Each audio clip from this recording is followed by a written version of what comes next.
Salam, qadrli vatandaşlar, salam mehribon iyleşler. Bugün biz size şu Aleksandra bilen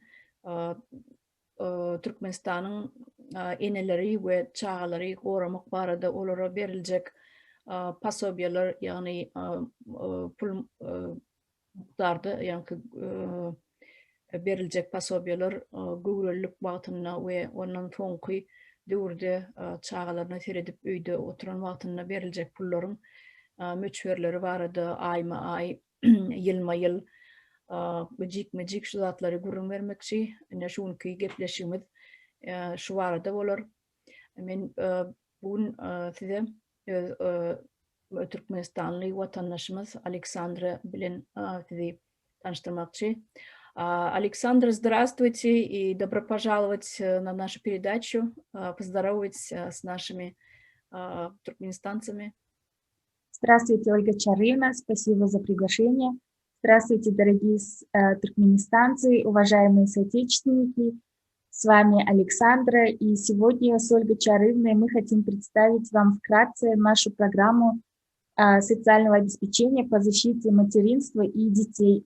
Как вы видите, мы бы хотели начать с государственной обязательной медицинской страховки. Например, согласно трудовому законодательству многих европейских стран, работодатель обязан застраховать наемного работника на случай возникновения ряда социальных ущербов. Эта страховка покрывает базовые медицинские услуги, а также страхование регулируется общим законом о социальном обеспечении. Коротко мы просто будем говорить о ОМС, да, обязательное медицинское страхование. Как мы уже сказали, она оформляется работодателем или самостоятельно. То есть, например, студенты могут здесь самостоятельно страховаться, и они обязаны это делать по закону. А также ОМС должно быть у всех граждан с законным доходом, например, пенсионеров, беременных работающих женщин, рожениц и тех лиц, которые получают пособие по безработице, а также и члены их семей. Самозанятые лица автоматически страхуются при оформлении бизнес-лицензий соответствующих государственных учреждений. Что это означает? Например, если вы хотите открыть свой собственный бизнес, то для этого вам нужна лицензия. И когда вы получаете лицензию, то вы должны уже автоматически страховаться тем самым предприятием или учреждением, где вы получаете свою лицензию. Также будет вноситься страховой взнос. Это постоянная сумма платежа, который вносит страхователь. Но там тоже есть разные варианты. Мы это объясним в других программах. Дальше. В развитых европейских странах всем беременным женщинам выдаются паспорта матери и ребенка. Для чего нужны эти паспорта? В эти паспорта лечащие врачи заносят результаты всех основных медицинских обследований матери и ребенка, пока ребенку не исполнится 5 лет. Также мать сообщает врачу о перенесенных заболеваниях, выкидышах и других важных вещах. Например, я знаю, что в развитых странах беременные женщины каждый месяц ходят на обследование к врачу и делают УЗИ. И результаты этих обследований заносятся в паспорт матери и ребенка. А также в развитых странах, как вы уже знаете, там также развита очень медицина. И для защиты матерей и детей от осложнений и заболеваний на ранней стадии проводятся своевременные обследования. И с помощью этих обследований можно выявить и вылечить болезни на ранней стадии.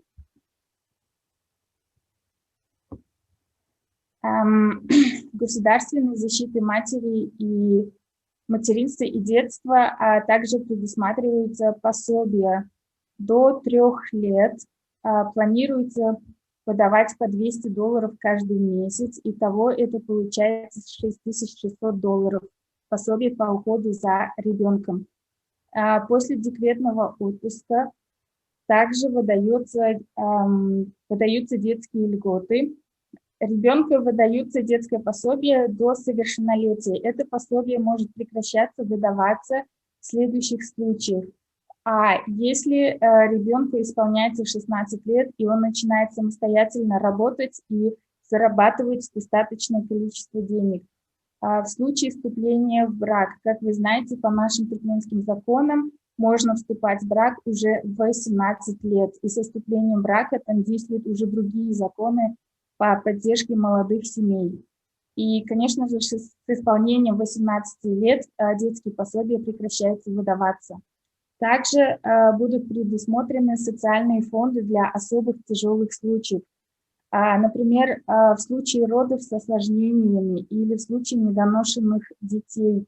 Например, у меня была подруга, у ее мужа был сахарный диабет, и когда она была на 7-м месяце, ее ребенок уже весил почти 4 килограмма, и врачам пришлось сделать кесарево сечение. И потом моя подруга должна была еще оставаться в больнице 2 месяца. То есть вот эти медицинские услуги тоже оплачиваются социальными фондами. И в случае потери работы.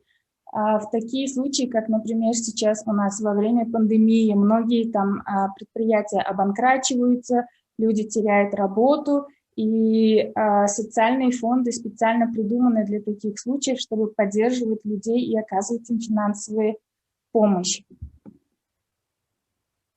Здесь мы приготовили для вас образец для семейного пособия, как это выглядит. Обычно семейное пособие выплачивается автоматически со дня рождения ребенка. То есть мать получает каждый месяц, скажем, примерно $114. С возрастом ребенка, чем старше ребенок, тем выше становится пособие. То есть сумма пособия увеличивается, да?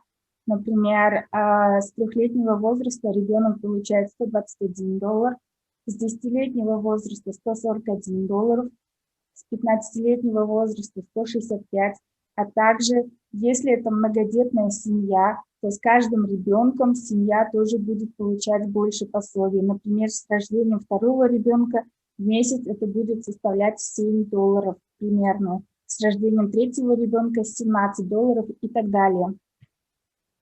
Также предусматривается повышенное семейное пособие. Это для детей со степенью инвалидности более 50%. Например, для детей, которые не могут сами себя обслуживать, для детей-инвалидов, например, с инвалидной коляской. А также предусматривается плата за поступление в школу. То есть каждый сентября, каждый год давать на школьное пособие по $100 на каждого ребенка. Но это все теоретически.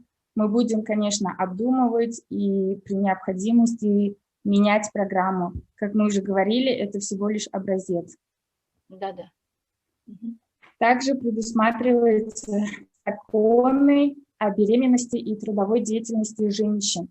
Мы сейчас перечислим только вкратце самые необходимые, чтобы не так долго рассказывать и не утомлять наших слушателей. Например, закон, запрещающий снижать заработную плату беременным. Ограничение физических нагрузок в период беременности. Запрещается работать во вредных условиях труда и так далее. Беременных женщин нельзя привлекать к сверхурочной работе, работе в ночное время, выходные, праздничные дни и направлять в служебные командировки. Остальные пункты вы можете сами прочитать, и если у вас есть вопросы или вы хотите что-нибудь дополнить, пишите, пожалуйста, в комментариях. Дальше мы выбрали следующую модель из одной из самых развитых стран Европы, как она выглядит. То есть беременная женщина, вот здесь мы видим, она работает, и с 34-й недели до рождения ребенка она уже под защитой материнства, то есть с 34-й недели она уже может выйти в отпуск. И этот отпуск длится до 8-й недели после рождения ребенка. А также в декрет могут выходить не только матеря, а также и отцы. Такие случаи бывают редко, но они есть. Да, какие услуги еще должна оказывать страховка? Медицинская помощь, акушерская помощь, поставка медикаментов, домашний уход, и мы уже говорили, пособие по беременности и родам. Например, в такие времена, как пандемия, во времена карантина, людям не всегда можно выходить из дома, и в таких случаях медицинская помощь должна приходить к нуждающимся женщинам, матерям и оказывать услуги на дому. Откуда мы это все взяли? Ссылки можно посмотреть здесь. И также возникают некоторые вопросы. Да, Ольга Чарливна? Да, тут я вижу на разных языках ссылки. Можно на немецком, можно на русском, еще на каком-то языке. Австрийском, да? На австрийском. Хорошо. Угу. Ну, вы закончили, да? Да, я закончила. Теперь можно это Теперь я объясню все это на туркменском языке нашим слушателям. Я извиняюсь. Сейчас, минуточку. Сейчас.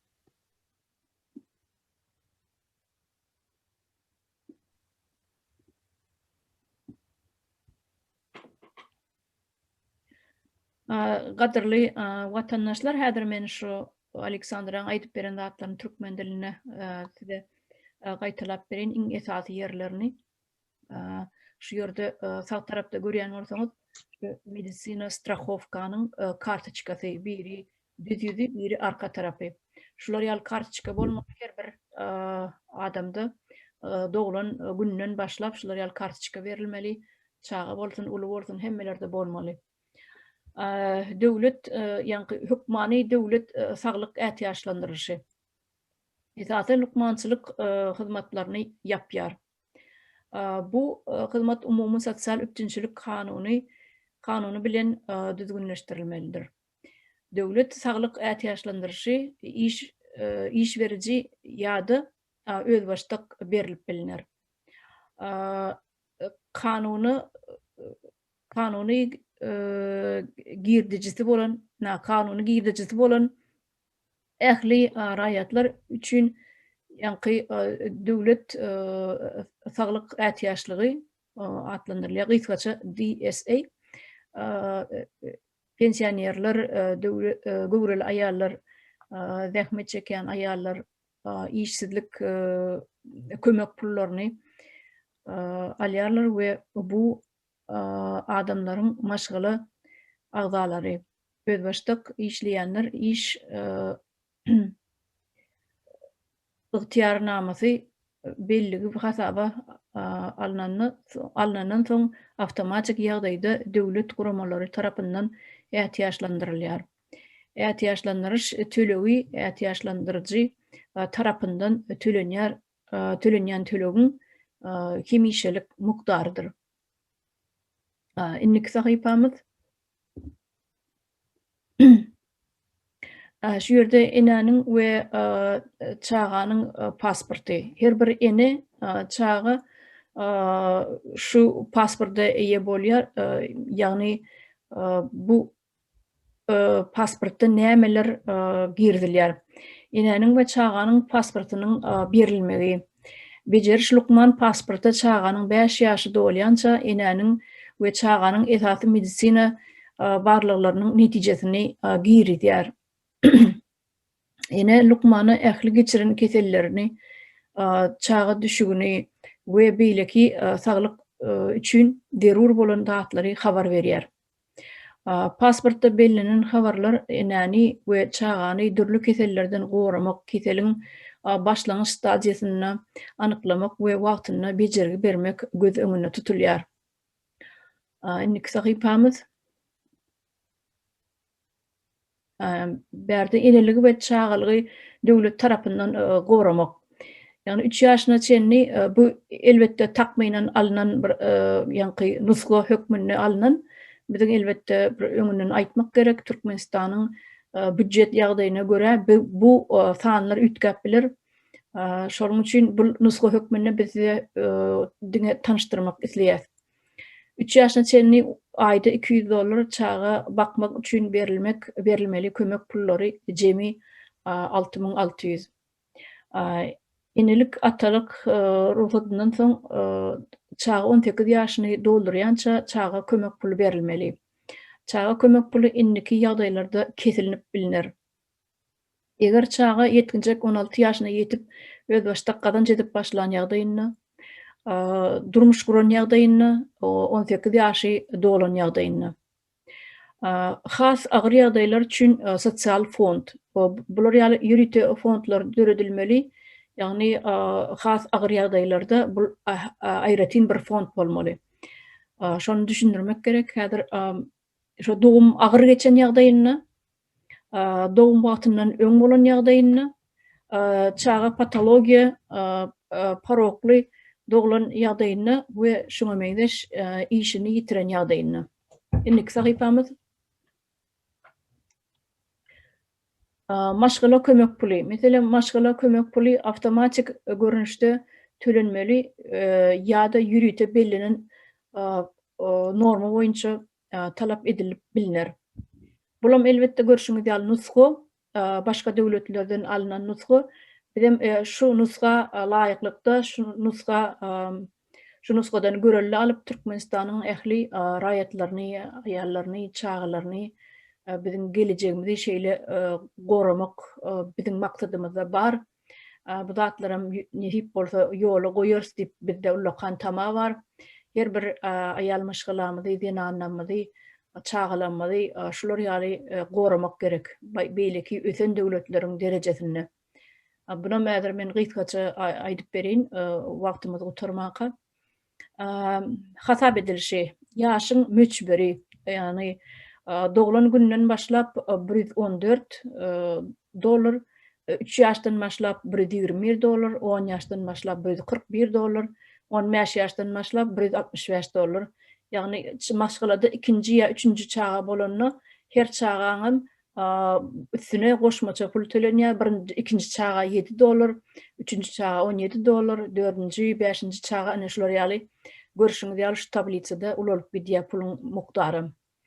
Ýokarlandyrylan maşgala kömek pulu $155, maýyp çağa ýani 50% artykmaç tölenir. Çünki olaryň çykdajysy adaty çağalardan has köp bolýar, olaryň dermanlary, olaryň kalýaskalary, olaryň garşoklary men sana oturmaýyn pampersler olaryň çykdajysy gatken bolýar. Şol sebäpli maýyp çağalara artykmaç tölenir 50%. Mektebe gidenni çağa $100 bu bir soga tökmünne her çykdajysy üçin mektep esbaplar üçin ýene şoňa meňdeş ýa egineşik köwüş şeýle zatlar üçin çağa mektebe baran gününde şol $100 sowgat berilir. Bul ýylla bir gezek şu okuwa barmaka sentýabrdan öňürti berilmeli pul. $100 diýsem bu taýda elbetde nusga ýene de aýdaly şu başga döwletlerde näşeýler berilýär. Indiki sahypamyz bu ýerde gowruluk we zähmet işçiligi. Bu ýerde de ne görüşüňiz ýaly gowrul aýallaryň aýlyk hakynyň peselmegi gadagan edilýär. Kanun boýunça gowrul wagtyna fiziki işlerden çäklendirmek, ziýanly işlerde, şertlerde işlemegi gadagan etmek, gowrul aýallary normadan artyk bayram günleri ýa-da injaliş günleri giýjek ismenlerde işletmek, gulluk komandirovka ýermek gadagan. 3 ýaşyna ýetmedik çağaly eneleri öz razylyklary bilen, hat üstü bilen normadan artyk giýjeki işlerde ýa-da injaliş bayram günleri şeýle komandirovka uğratmaklyklar uğradylyp bilinir. Egerde medisina nukdaý nazardan saglyk bolsa, gadagançylyk ýok bolsa şol halatda. Şeýle de aýallar hat üstü bilen özleriniň normadan artyk giyjek ismenlerde dinçer şu bayram günleri işlemekden gulluk komandirovkadan boyun gaçyryp biler.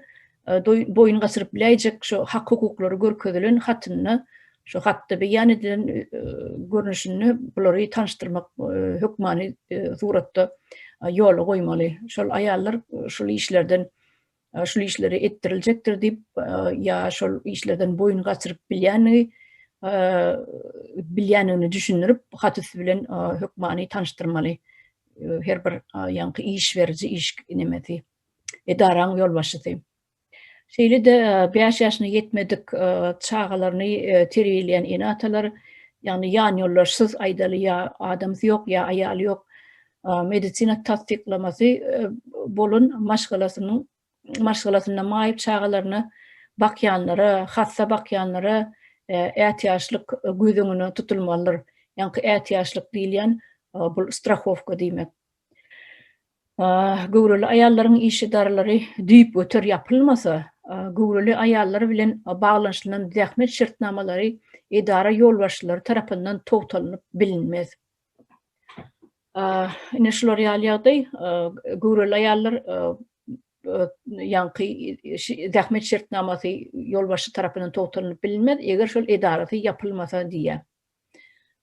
Inniki sahypamyz bu ýerde görüşüňiz ýaly gowralyk dogum çağı bakmaklyk barada dinçarşlaryň chronologiki ýygyderligi.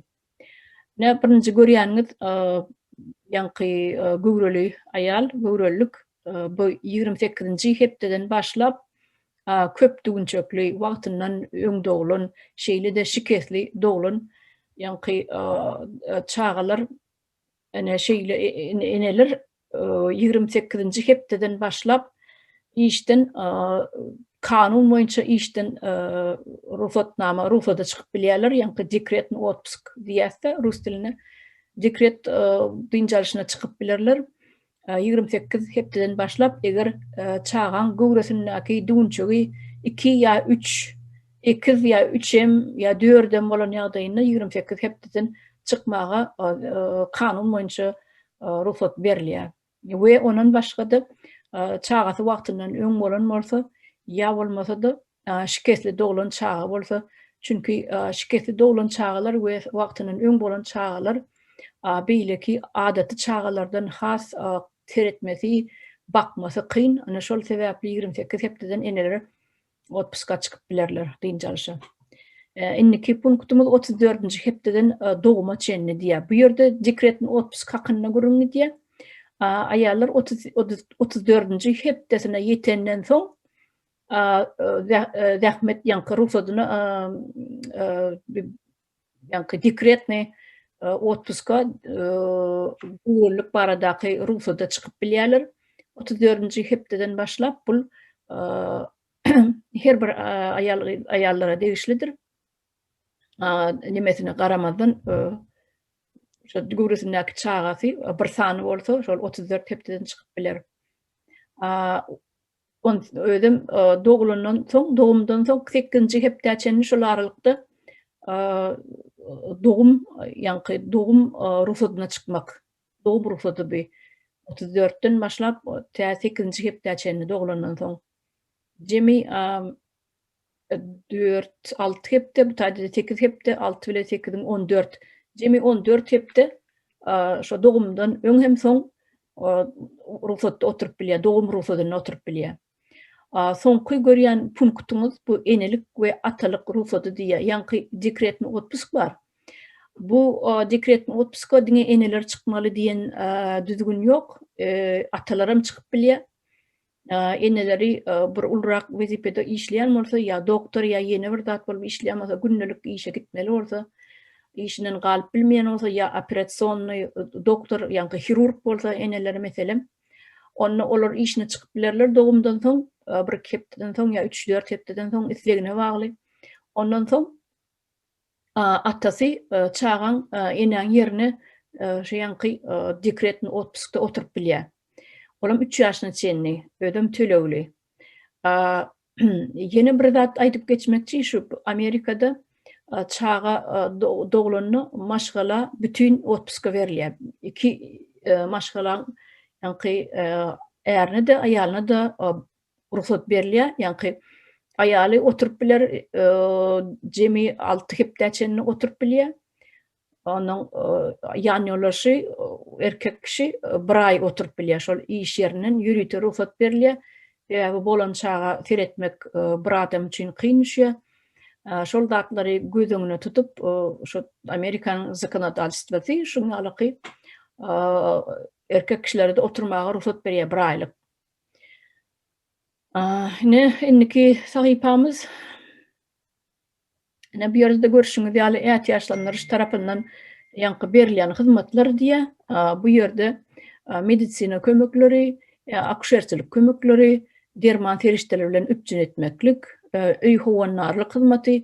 Indi öý howannarlyk hyzmaty diýende şu ýaş çağalar bilen şu pandemiýa döwründe doktora gatnama diýaly ýanky ýürüýte gelýän medistralar bar. Şu öz punktunda degişli, öz uçaskanda degişli. Şu ýerden medistralar gelip hepde bir gidek ýaňy bolan çağalary barlap gidýärler, agramyny çekýärler, temperaturasyny barlaýarlar, gerekli dermanlary berýärler, gözüne, gulagyna guýmaly derman bar, olary kömek edýärler, neşler ýaly. Ýaş enelere, birinji çağaty bolan enelere nähili gunnamany, nähili seretmäni, nähili emdirmägi, nähili tutmaly çağany emdireňde düğünmedi şu zatlaryň hemmesini gelip medistra öwredip durýar. Hepde de bir gedek bolýarmy ýa o iki gedek bolýarmy ýagdaýyna görä çağan. Ondan göwrüllik we dogum üçin berilmeli pullar. Onu ýaňy geçip aýdyp geçdik göwrüllik wagtynda. Ondan soň dogum wagtyna, dogumdan soňky berilmeli pullar. Neşler ýaly inniki sahypamyz. Bu ýerde bir näçe symkalar görkezlen, onu siz özüňiz barlap görürsüňiz. Nemis diline bar, rus diline bar, özüňiz gyzyklanyň. Ondan başgasyny deňeşdirip görüň. Göňüňize ýarar belki. Soralaryňyz bolsa-da şu kommentariýada ýazarsyňyz. Bizim inniki gepleşigimizde siziň soralaryňyza hökman jogap berjek bolar. Mundan başga da bu sosial üçinçiligi ýanky başlayan adamlar bu kurdomazıcık nemi birazcık yaramacak bolýan. Neşler ýaly sosial üçinçiligi ilaty şu zatlarlaryň strahowka bilen ýanky ätýaşlyklary bilen saglyk ätýaşlyklary, durmuş ätýaşlyklary şularyň hemmeti bilen biz her bir gepleşigimizde şeýdip sizi tanıştyryp dururuz. Türkmenistan'ın beýleki ösen döwletleriň derejesine barmalar hökman suratda, bunun gitjek ýeri ýok. Her bir raýatymyz üçin alad etmeliler. Şu zatlary gözüňe tutur, üstüne işler nisip bolsa, ýanky görkezme esbab nusga bilenem sizi tanıştyryrız. Emma ýanky pul mukdarlary biziň Türkmenistanymyzda bul orta alyp maslahatlaşmaly hökman suratda bul muktary azalaban biler, köpelben biler, ol takmynan görkezilen nusga. Ýene bir zat aýdyp geçmekçi, şu çağa doglan badyny näkäbir ýurtlarda şu çağan adyny enelik kapital diýilýär-de, rus dilini ýöne türkmençe öwrende enelik ýatyrymy diýip aýtsa boljak. Çağa her bir çağan adyny epetli mukdarda pul goýulmaly. Şol pul täşe çağa 18 ýaşaýança şo hasabyna durmaly. Enesem ýa atasam ellep bilmeliler. Bul pul durup hasabyna durup şol pul döwletiň öz içinde ýanky aýlanyşyk geçip durmaly. Pul işläp durmaly. Pul bir duran ýerine durmaly diýen zat ýok. Bul döwlete haýyr getirip bilýär, şol sebäpli bu pul aýlanyp durmaly. 18 ýaşyna barandan soň şol puly aýdaly meselem $10.000 diýip men mysal getirip aýdyn. $10.000 goýulsa, onu soň okuwa girjekmi, şo mektebe oturup 18 ýaşan soň ýa biznes bilen meşgul boljakmy, ol ýa jaý satyn aljakmy, ol öz işi. Şular ýaly şu enelik ýatyrymy biz şu zatlarym gözüňe tutjak, etip bolsa, olaňa meselene işlenir. Onu näme Aleksandra Geçerli. Menin yanında açık bir sözüm var. Şu rahmet işçiliği var arada. Men özüm Türkmenistan'da işleyen vaktim, şol vaktlar durmuşu çıkmadık yaş kızları ya da yaş ayalları reproduktivnim возрасте diyorlardı. Çağa, если они могут забеременеть, şolları mesela işe almacak bolýardylar da. Ay ol doğur dekrede çıkar zat deyip. Mening aýtjak bolýan zadym täze Türkmenistanda şonuň ýaly diskriminasiýa bolmaly däl aýal gyzlaryň garşysyna. Elbette. Ja. Bu zatları hükmen kanunlaştırmaly, bu zatlaryň üstüne berk işlemeli. Sebäbi şolar ýaly aýrymçylyk, diskriminasiýa bolmagy hak ýok. Doğmadyk intek çağa dogsa dekredegdir işlemez diýen ýaly şolar ýaly bolmalylar. Bu zatlar elbette biz gözüňde tutarys. Olyan Döwrege Çarywna sag bolun. Sag bolun watandaşlar. Bugün biz siz bilen hoşlaşaly. Ýene-de görüşürüz. Bu temalarymyzyň ýanky pasobe barady da, pul kömegi barady da, ýanky aýtýaşlyklar, strahowkalar barady da biz oňa ýene dowam ederiz. Inniki görüşýänçek sag bolun. Sag bolun, ýyldaşlar.